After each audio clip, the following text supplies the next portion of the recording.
And now the next topic that we will have is comments. What are comments? Any guess? Alright, no problem. Comments are basically to tell the programmers that what the specific line of the code is doing. What does I mean?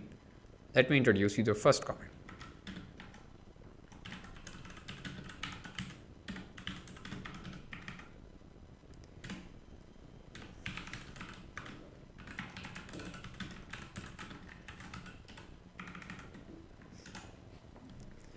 Okay, if I send this file to anyone and he opens it, first thing he's going to see is he will see, yes, okay, the developer has coded it in the Python 3.11.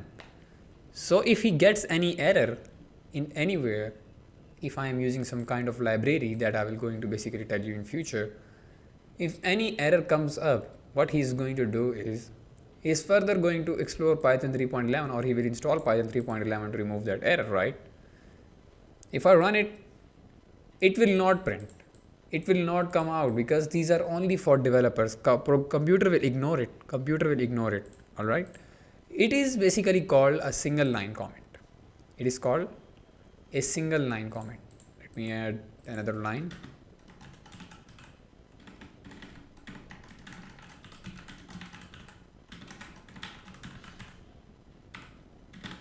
Okay.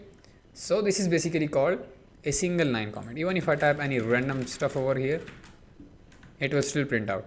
No worries. And now let me introduce you to another gentleman known as multi-line comments. Multi-line comments will basically require 3 quotes at the start and 3 quotes in the end.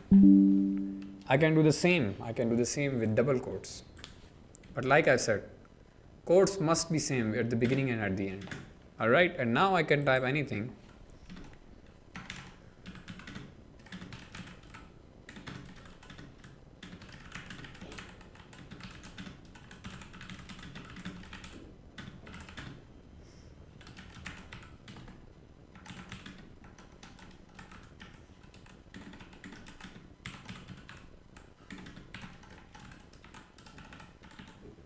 Okay, if I run it, what do you think? Am I going to get any error?